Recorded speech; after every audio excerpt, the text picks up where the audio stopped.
Yan, magandang araw po sa ating lahat mga kababayan. At ngayon po ay nandito tayo sa bahay ni Jeffrey kasi po meron po akong in-order sa online shop. At ibibigay po natin sa kanya kasi para regalo na rin. No? Kasi syempre napasok na siya. Tapos ano po kasi ito papakita ko po sa inyo. Sapatos. Ito po yun.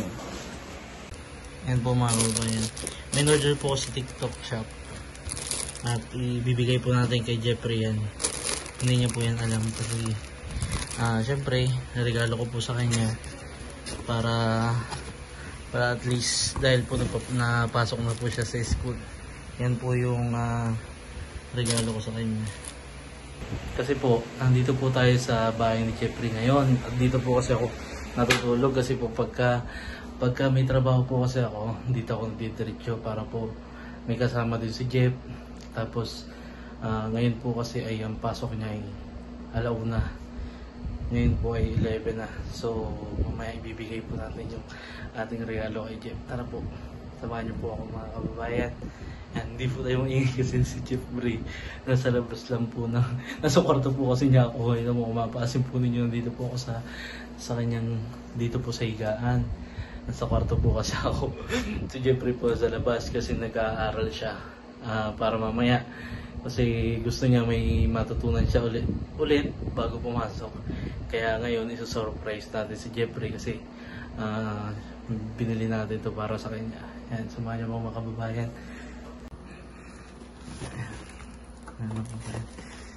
Natin. Buksan natin yung nagpapasensya niyo.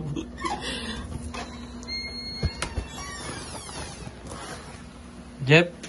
Ano ginagawa mo? Ha? Nag-ano ito? Nag-research ka? Yes, of course. Ayos yun Ganda ng araw mo para ngayon Ha? Day of Tuesday. Ha? Tuesday. Abay, ano ba subject nyo ngayon? Anong oras ba pasok mo ngayon? 1 1:00 p.m. Tapos kagalina umaga wala kang pasok no? Tapos ngayon lamang. Yan, ngayon po ay nag-aaral si Jeffrey. Para po mamaya. Ano yung subject mo mamaya, Jeff? Tumingin ka dito. Personality development and childhood adolescence. Tama ba? Childhood adolescence. Ilan subject mo ngayong hapon? 2. 2 subject lang. Anong oras ang uwi mo niyan? 5. Hapon na. So pag uwi mo niyan, tulog na naman kasi ito pag uwi. Kaya ngayon kasi may may re-regalo ako sa iyo. Ha? Dahil masipag ka mag-aral, may bibigay ako sa iyo. Wow. Ha? Walaan mo muna. Ano? Basta magagamit mo to sa araw-araw. Sa araw-araw? Panyo? Ay, hindi. Bag? Ay, hindi. May bag ka na. Yan ang bag mo. Laki-laki ang bag mo. Pang araw-araw. Mayroon naman akong tumbler. Meron kang tumbler. Lagi mong gamit yung yung kagandahan sa'yo, lagi kang dala ng tubig. Maganda yun. Ano, pwede na ipagkita mo na. Ito yung aking, dahil masipag ka, at siyempre, regalo ko sa'yo. Dahil ngayong pasokan ni Jeff. Wow, thank you! Buksan mo. Buksan mo. Ano yan? Magagamit mo. Wow, shoes! Thank you! Diba? Yan, magagamit. Binili ko yan para sa'yo. Para may magamit ka pag papasok ka panalit mo. Wow, ganda! Yan ay hindi naman kamahalan. Pero at least, yan. Regalo ko sa'yo yan. Diba? Isukat mo yan kung kasya. Papasukan din kay Jeffrey. Suot yun mamaya. Ha? Suot yun mamaya. Susuot mo mamaya pagpasok? Excited. Masyado ka naman excited, boy. Jeff. Masyado ka naman excited. Excited talaga. Masarap yun sa paa kasi malambot lang siya. Obvious ba? Tapos yan, medyo luwag pa naman siguro sa'yo yan. Medyasan mo na lang, no? Wow, bagay! Everything kaya, no? Tingin? Wow naman. Pang-PE. Yan ang regalo ko sa'yo, Jeff. Paano ba possible? Oh! Ganda. Nagustuhan po ni Jeffrey yung aking bigay sa kanya. Yan po ay ano lang, mumurahin lang. Pero at least, no, may regalo ko sa'yo na. Suot ito mamaya. Ha? Suot ito pagpasok ko sa school. Bisa ako excited. Susot mo agad mamaya. Pagpasok. Sa bagay, ano lang naman eh. Pwede naman niya pang partner din sa mga pantalo na pamasok. Pero mas bagay sa'yo kung naka-uniform ka, yung black shoes talaga. Okay lang. Next naman black shoes na naman. White din naman ito. Sa bagay, itim din naman yun. Pang pang gala. Pwede yan. Kasi madali lang yan. Pang-jogging. Matibay yan, matibay. Sapatos, may pang-jogging. Sa bagay. Mas talaga yun. Pero yan, maganda yung panlakad yan. Panglakad na lang. Oo. At least, diba? Ano mo masasabi mo? Thank you sa sponsor ko. Thank you kay Kuya Bon sa pagbigay sa ditong shoes. So, maraming salamat po sa pagbigay sa akin. I think na ayusin ko itong pag-aralan ko kasi that's purpose. Kasi may purpose. Yan yung ipapatuloy mo lang. Kaya sasabi ko nga sa'yo, nandito lang kami lagi. Yan, palagi kami ni Ate Maribim mo. Dito nga, kasama mo nga ako dito matulog. Dito din po kasi kami natutulog ni Jeff. Isang kwarto po yung aming tinutulugan. Minsan sa taas, minsan ako sa baba. At ayoko naman sa taas, baka siya daw siya maipit. Dito lang po kami sa bahay ni Jeff. Minsan natutulog. Pagka may assignment ka, kaya nagtanong kay Ate Ivy kung okay na ba itong assignment ko? Bakit ang haba ito? Meron parang link para yung yung search. Kaya natanong ako natin ito, okay na ito yung research ko. Sabi namin, okay naman yan, by stage yan. Essay ba yan? Essay? Hindi. Ano kasi yun? Assignment lang. Enumeration? Diba? Pagka hindi ka naintindihan sa mga katulad niya, assignment mo, medyo hindi mo pick up agad, pwede ka magtanong sa amin.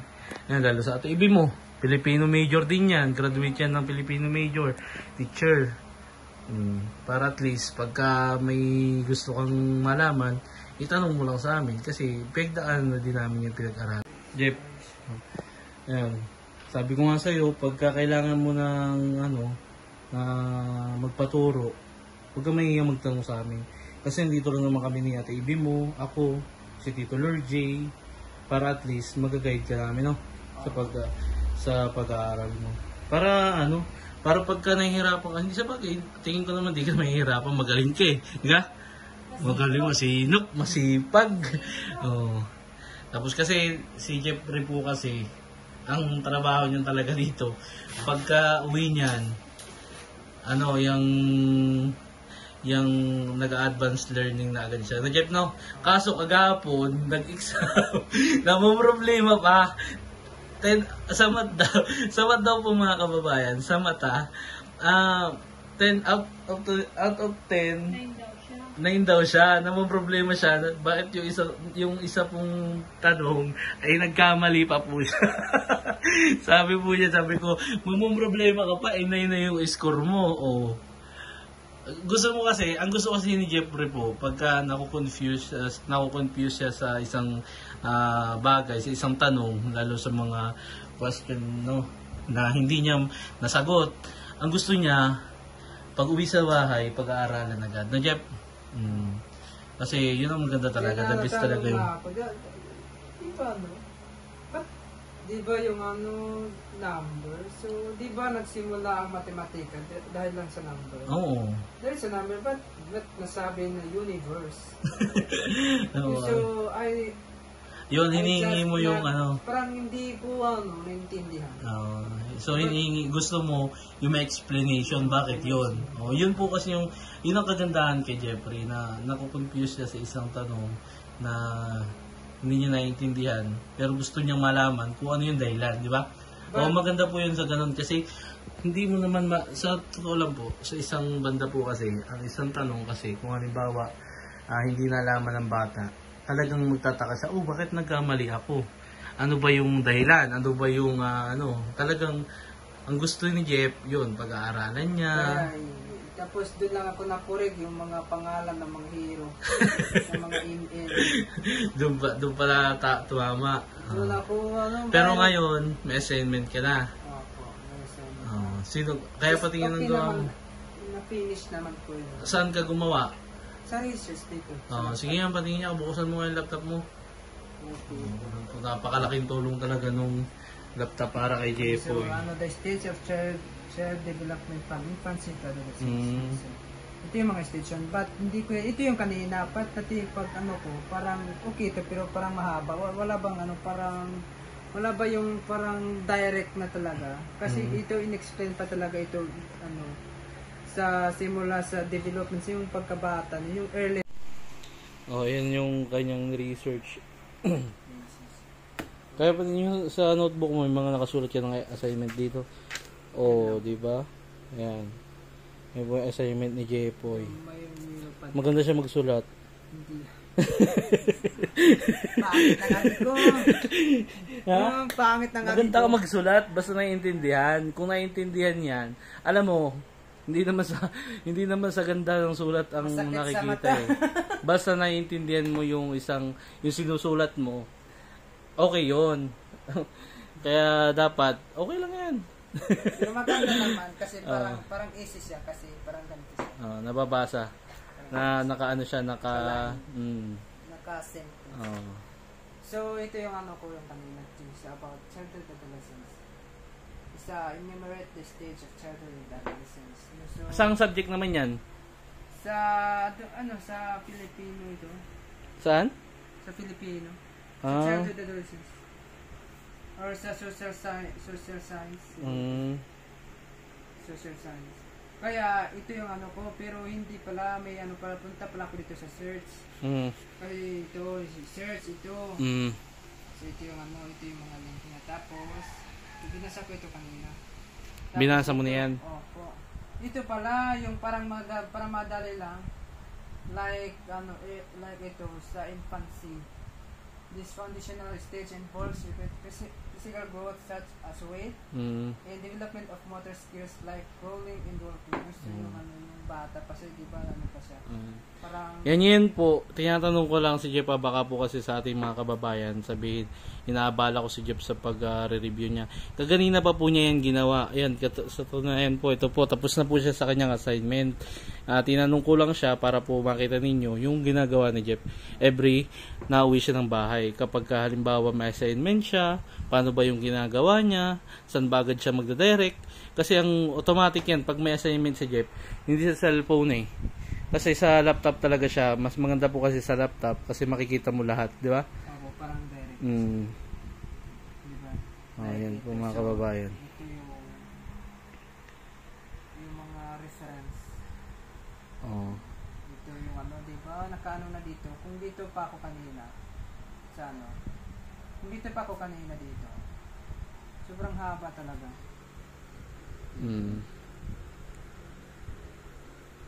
Sobrang haba. Kaya naghanap ako ng ng iba. Ito nakita ko na ito kanina. Early childhood. Yan. Meron pala eh. Hindi ito talaga yung di ba, may na siya, ito parental development. Kapag magpa-scan ka ng ng anak mo. Ito yung Tapos infancy and toddlerhood, yung yung ganito na siya, yung nakalabas na siya. Early childhood, yung yung na siya, naglalaro na siya. Yan, so ito yung middle childhood, ito na siya.